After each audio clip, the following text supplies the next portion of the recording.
Un saludo a todos los asistentes, soy la doctora Paula Vanover y hoy día les voy a hablar sobre ciclo menstrual y anticoncepción en la mujer deportista. Espero que lo disfruten. Como primera cosa, mostrarles con este esquema que receptores de estrógeno, tanto alfa como beta, tenemos a lo largo de todo nuestro organismo, hombres y mujeres, lo que refleja la extensa acción de esta hormona en nuestros cuerpos. Además, repasar en el fondo que tenemos receptores de estrógeno que son a nivel nuclear, que van a tener efectos a mediano, corto, mediano y largo plazo, pero también tenemos receptores de membrana, los cuales van a tener acciones eh, muchísimo más rápidas, ¿no? Así como son extensas las acciones en nuestro organismo, es como van a afectar el desempeño de las mujeres que son deportistas, ya sea efecto anímico, si la mujer tiene o no tiene ganas de entrenar, nivel de estrés, las habilidades cognitivas de la mujer son un poquitito distintas a las del hombre, nuestra función cardiovascular, cómo va a estar el apetito y la ingesta en distintas etapas del ciclo menstrual. Por lo tanto hay una serie de cosas que van a afectar el desempeño de la mujer, no solamente el efecto en el hueso, que es lo más conocido para todos nosotros, ¿cierto? Bueno, y particularmente en el músculo, el estrógeno tiene un efecto metabólico que es positivo, mejora la sensibilidad a la insulina de las fibras musculares, tiene efectos antioxidantes, disminuye las moléculas oxidativas y regula la actividad mitocondrial, ¿ya? Aparte de eso, aumenta la masa muscular y aumenta la fuerza de los músculos mediante una modulación de la respuesta a los estímulos anabólicos. Entonces, una mujer que tiene sus estrógenos normales y entrena, va a tener un efecto mucho más fructífero que aquella mujer que ya no tiene estrógeno. Por otra parte, aumenta la síntesis de las proteínas miofibrilares, no sé si los ginecólogos las recordamos, la actina, la miocina, que finalmente son la unidad funcional del músculo. Por lo tanto, por ese lado también tienen un efecto muy positivo. Por otra parte, también van a tener efectos sobre los tendones y ligamentos, y aquí va a haber un aumento de la síntesis de colágeno, lo cual le va a dar más fuerza a los tanto tendones como ligamentos, pero dependiendo de la disposición de este colágeno y las uniones que tienen entre sí las fibras de colágeno, esto también va a dar mayor rigidez o mayor laxitud al tendón o ligamento. Y estrógeno modula la actividad de esta enzima que es la lisiloxidasa, que disminuye un poco la rigidez, lo cual puede ser bueno en algunas situaciones, pero en otras no tanto. Hasta este momento ya se habrán dado cuenta que les estoy hablando de estrógeno solamente y he omitido adrede la progesterona. Los estudios sobre los efectos de las hormonas en el sistema osteomuscular y particularmente el efecto que esto tiene sobre mujeres deportistas es bien escasa. Y lo que más hay, obviamente, tiene que ver con el estrógeno. La progesterona se ha dejado un poco de lado, pero si uno piensa en lo que ocurre en el embarazo, que es el momento en que las mujeres tenemos niveles más altos de progesterona, sabemos que la laxitud de tendones y ligamentos es mayor durante el embarazo. En algún minuto la progesterona incluso recibió el nombre de relaxina. Por lo tanto, tenemos que intuir que el efecto de ella va por ese lado. ¿Bien? Y bueno, a lo largo del ciclo menstrual las mujeres vamos a tener perfiles hormonales distintos en la fase folicular temprana, es decir, cuando se inicia la menstruación, tanto estrógenos como progesterona van a estar en niveles bajos. Estrógeno va a empezar a aumentar a medida que se produce la foliculogénesis y va a tener un primer pic que va a ser preovulatorio. En ese momento entonces vamos a tener estrógenos altos, progesterona baja. Una vez producida la ovulación, entonces progesterona va a empezar a aumentar y vamos a llegar a la fase lútea media, en donde hay un segundo pic de estrógenos, pero está asociado además a niveles de progesterona altos también. Y si no se produce el embarazo, entonces ambos niveles hormonales caen y el ciclo vuelve a empezar. Si uno pensara que hay un efecto diferencial entre lo que ocurre con progesterona o con estrógeno, uno tendría que ver distintas manifestaciones. de las mujeres deportistas a lo largo del ciclo menstrual. Y les voy a mostrar el gráfico más lindo que encontré sobre esto. Es un estudio sobre la incidencia de ruptura del ligamento cruzado anterior de la rodilla, y fíjense cómo la incidencia de esta ruptura aumenta en el periodo preovulatorio, cuando se produce el pic de estrógeno, ¿ya? Esto no quiere decir que el estrógeno sea malo, pero sí nos muestra que hay una acción diferenciada, y que así como podría afectar nuestra performance, también puede afectar nuestro riesgo de tener alguna lesión. El siguiente estudio que les quiero mostrar es un estudio hecho en mujeres postmenopáusicas. La mayoría de los estudios, o muchos de los estudios que hablan de la relación de hormonas y sistema osteomuscular, están hechos en esta población. Primero porque en edades fértiles hay muchísimos factores confundentes y es difícil encontrar una población adecuada para estudiar, y por otra parte porque sabemos que después de la menopausia se producen muchísimos cambios, varios de ellos en relación al sistema osteomuscular. En este caso hicieron un estudio precioso de 16 gemelas monocigóticas que estaban en menopausia, y que estas mujeres eran discordantes en el uso de terapia hormonal de la menopausia. O sea, algunas la recibían y las otras no. Y aquí se evaluaron distintos parámetros, y podemos ver ahí en el gráfico que no hubo diferencia en la velocidad de la marcha, ni promedio ni máxima de estas gemelas, y tampoco hubo una diferencia en la máxima fuerza de agarre isométrica, que este es el ejercicio de el hand grip, que se hace así apretando un aparatito con la mano, ¿cierto? Pero sí hubieron algunas mediciones, algunos parámetros que fueron mejores en las mujeres que usaban terapia hormonal de la menopausia, y ahí estaba la composición muscular del muslo, la fuerza de los músculos inferiores que se midió haciendo saltar verticalmente a estas mujeres, y la fortaleza en la extensión de las rodillas. Eh, por lo tanto, ahí se viene a demostrar que efectivamente la pérdida del estrógeno es deleteria para el sistema osteomuscular, aparte de lo que se ha hablado siempre de los huesos y el riesgo de osteoporosis, ¿ya? Bien, ¿qué pasa cuando llevamos estas observaciones al campo del deporte? Esta es una revisión sistemática y un metaanálisis de mujeres que hacen ejercicio, que eran eumenorreicas, o sea, ciclos normales, y se comparó su performance en distintas fases del ciclo menstrual, y lo que se vio fueron variaciones que ellos llamaron triviales. Es decir, si bien pudo variar en 1 o 2 segundos o centímetros el desempeño de estas atletas, pareciera ser no significativo. Ahora, 1 segundo en una atleta de élite probablemente sí es una diferencia. Además, este estudio está hecho mezclando todos los deportes, y sabemos que las exigencias son distintas para una gimnasta, que para una nadadora, que para una corredora, y falta mucho ahí por explorar. Tenemos que pensar que cuando se iniciaron los Juegos Olímpicos teníamos un 2% de mujeres participando, y hoy día tenemos cerca de un 40%. Entonces esto está creciendo y tenemos que empezar a investigar al respecto. ¿Qué pasa con el ejercicio sobre las hormonas ahora? Si uno se va a la definición de ejercicio moderado o a las recomendaciones que hace la OMS, que son las que están ahí en pantalla, el ejercicio tiene casi solamente efectos beneficiosos sobre la salud de la mujer. Y particularmente hablando de ciclo menstrual, sabemos que las mujeres que hacen ejercicio tienen menor incidencia de síntomas premenstruales, tienen menor incidencia de dolor durante sus menstruaciones, y tienen parámetros de fertilidad que son mejores con respecto a las mujeres que son sedentarias. Ni hablar de riesgo de cáncer de mama, osteoporosis, salud mental, patología cardiovascular, o sea, realmente es beneficioso. Pero aquellas mujeres que se van al extremo y que realizan ejercicio intenso, no todas, pero algunas están en riesgo de desarrollar este síndrome, que es de la triada del atleta. Lo que ocurre en hombres y también en mujeres, que se debe a una alteración del nivel de energía, ¿ya? Nosotros tenemos que, con una mujer que tiene un nivel de energía adecuado, va a tener una salud ósea adecuada y va a estar en eumenorrea, o sea, va a tener ciclos menstruales normales. Sin embargo, una mujer que tiene un déficit de energía, ya sea porque tiene o no tiene un trastorno de alimentación, o sea que no estamos hablando de que la mujer esté comiendo poco necesariamente, efectivamente está en riesgo de desarrollar osteoporosis y una patología que se llama amenorrea hipotalámica funcional, que vamos a ver enseguida.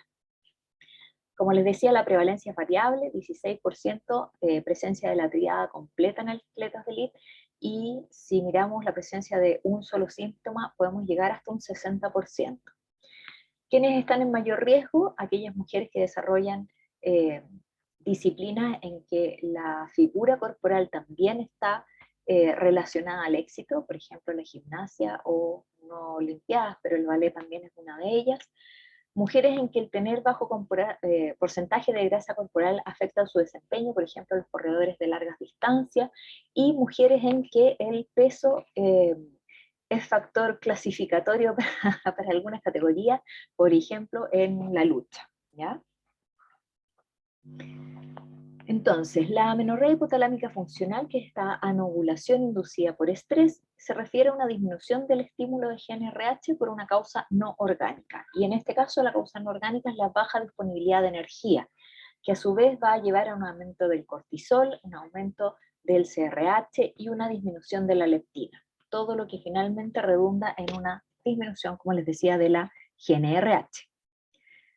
Ahora, la función ovárica de las mujeres es gradual, somos todas un poco complicadas, entonces podemos tener mujeres que están ovulando perfecto, vamos a tener aquellas mujeres que se van a comportar con esta amenorrea hipotalámica funcional, pero fíjense que entre medio tenemos una serie de enredos donde hay alteraciones del patrón menstrual, hay mayor dificultad para lograr el embarazo, y que no necesariamente van a demostrar todos los síntomas de estas alteraciones. Y aquí lo que se ve en distintos estudios es que dependiendo del nivel de estrés de la población, va a haber entre un 11 y hasta un 20% de mujeres que tienen ciclos que son regulares, pero que no están ovulando.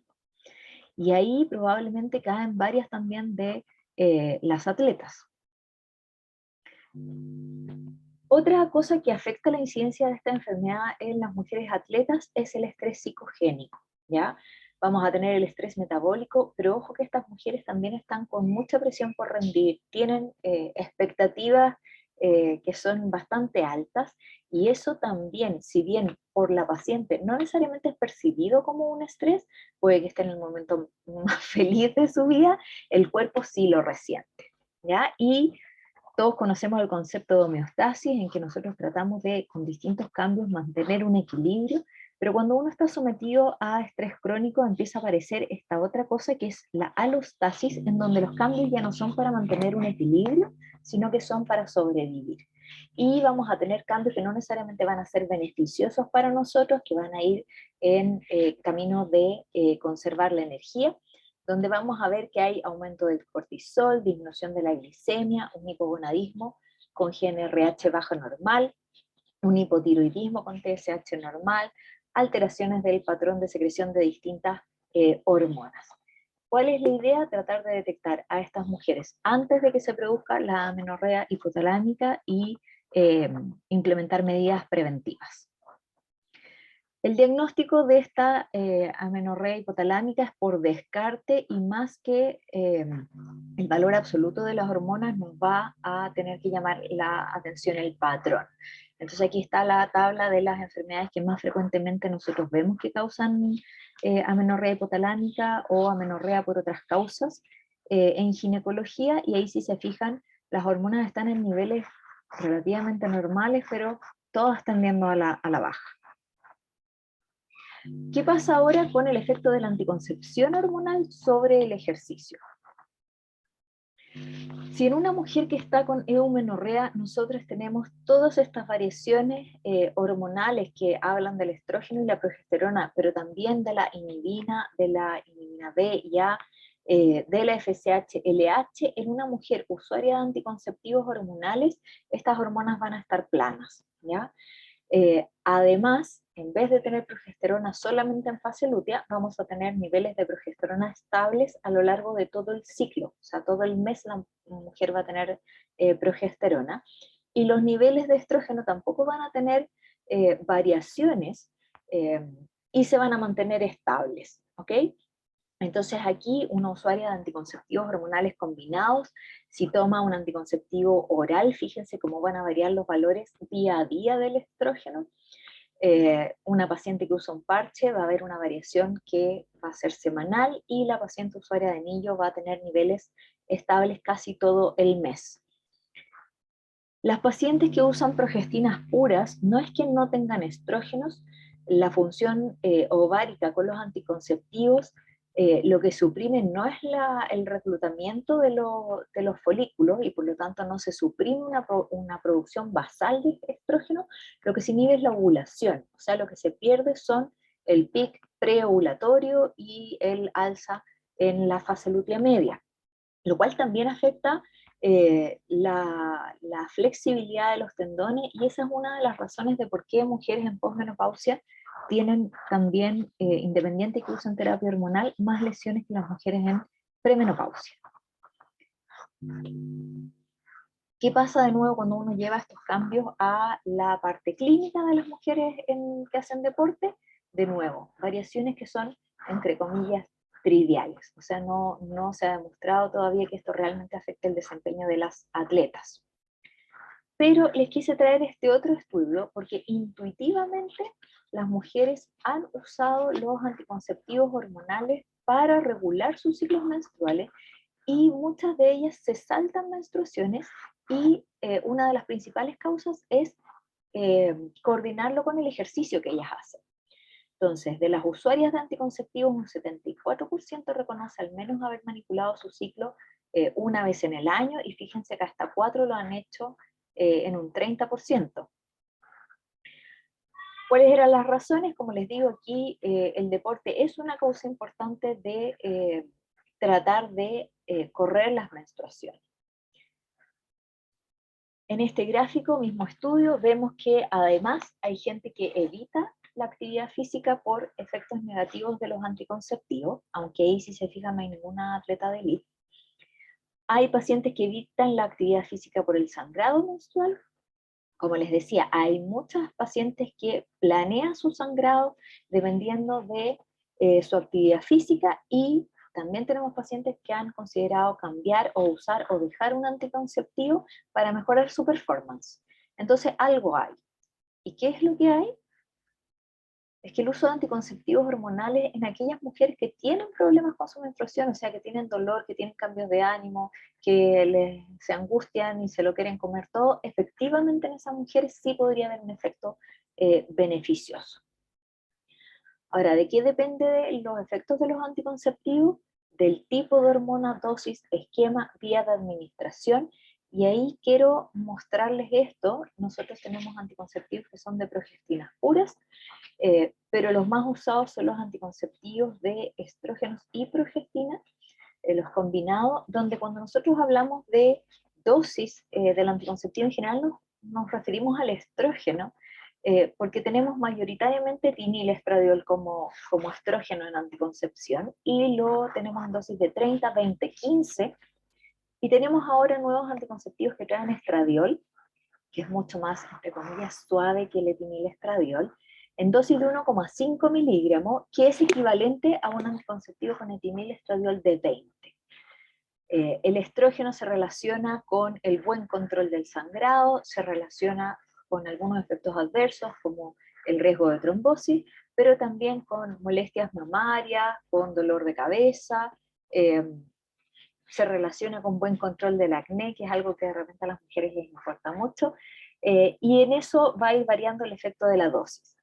Progestinas, tenemos una serie, un innumerable número de progestinas, que todas entre ellas son progestinas porque logran controlar el endometrio, pero fíjense que tienen una acción muy diferente en los otros receptores de hormonas esteroidales.